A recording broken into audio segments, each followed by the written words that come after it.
red leaves, crisp autumns, New England wholesomeness, all things that are commonly associated with the nutmeg state. Amidst the beauty, there's a dark underbelly that is often forgotten by the rest of the state. For every thriving town such as Westport and Greenwich, mirroring are towns like Bridgeport and Hartford, ravished by poverty. When analyzed closely, the reason for the disparity of life can be directly correlated with education, a right of every American citizen.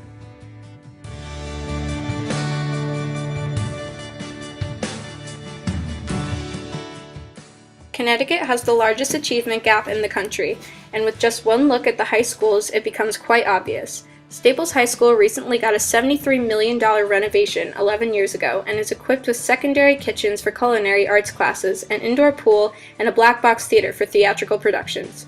Compare that to Bulkley High School in Hartford and Central High School in Bridgeport, which have chip paint on the walls and are in crime-ridden neighborhoods.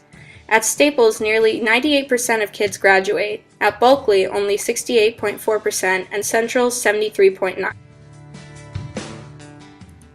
One of the most glaring differences between Staples and the public high schools in Bridgeport and Hartford are the scoring on the standardized tests, namely the SATs. This graph shows a direct correlation between SAT scores and wealth.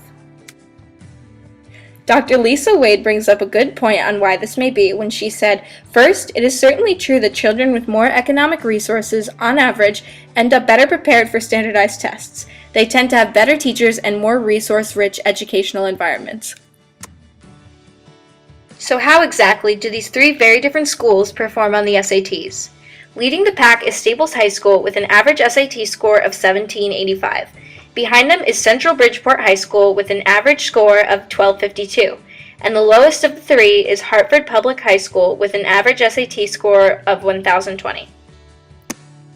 While Article 8, Section 4 of the Connecticut Constitution guarantees support and encouragement of the public schools throughout the state, and for the equal benefit of all people thereof, Connecticut seems to be falling behind. Connecticut education inequality is not something that has been unnoticed. In 1989, Elizabeth Horton Sheff and other parents filed a lawsuit on behalf of their children against then-Governor William A. O'Neill, charging that the Connecticut system of separate city and suburban school districts led to racially segregated schools and a violation of their children's rights to equal opportunity. What ensued was an 11-week case that ended with a verdict saying that officials were not obligated to correct educational inequalities. A year later, the state Supreme Court made a decision on the case saying it is the state's right to resolve the problem at hand. However, no timetable was given, and as a result, change has been coming slowly. Lawyers such as John Britton have fought hard to ensure a positive outcome to the state Supreme Court's verdict. In 2003, the House of Representatives passed a bill 87-60 to integrate 8 new magnet schools into Hartford. Since the original trial of Sheff vs. O'Neill, improvements to education have been coming in slowly. The number of magnet schools have shot up from 8 to 19, with 41% of kids in programs. Martha Stone is the current lawyer on the Sheff vs. O'Neill case and has had a huge influence on Connecticut education. It takes a couple of different focuses. One is the creation of magnet schools. We now have 41 magnet schools that are in both Hartford and the suburban districts for Hartford and suburban students to go to that have exciting themes that provide an integrated quality education. The second thing that we've done is to allow students to go from Hartford into the 26 surrounding districts and get their education in suburban schools. The progress of the case, however, did not seem to satisfy Stone. The implementation of the Sheff decision has been much too slow. Right now, there are only about 44% of the Hartford students who are able to take advantage of the Sheff remedy. Our position is it should be 100%. That if you are a Hartford kid and you go to one of these options, your academic progress compared to the peers that you've left behind is much greater. But that should be true for all students. Hartford is not the only struggling urban part of Connecticut. Bridgeport, a city in dire need of an education overhaul, has been left out to dry. When the state failed to provide equal opportunity education for their youth, Outside sources were required to salvage education in Bridgeport. Private funding and interest from the community led to the building of the city's first charter school, Achievement First. Andy Boaz, the chair of directors at the Achievement First Charter School, sat down and discussed the need for schools in impoverished parts of Connecticut, specifically Bridgeport. The quality of education in Bridgeport is absolutely atrocious. Just anecdotally, when we started our charter school in Bridgeport in, I guess 7 or 8 years ago, in our entering 5th grade class, one child was reading on grade level. And one child, and the average reading level was a 2nd or a 1st grade level. So I knew that if we were to do something within the public school system, generally speaking, we would get absolutely nowhere. So we believed we needed to bring a new product, an exceptional product into the market, into Bridgeport, to help not only those students who are struggling in our, who would come into our school, but we also thought that we could lift all the boats in Bridgeport and hopefully create enough competition so that all of the schools would improve in Bridgeport. One organization has emerged in this dark time of education inequality called Teach for America.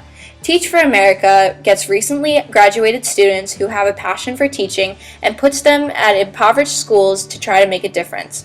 While Teach for America is not restricted to only Connecticut, it does have a branch in Bridgeport.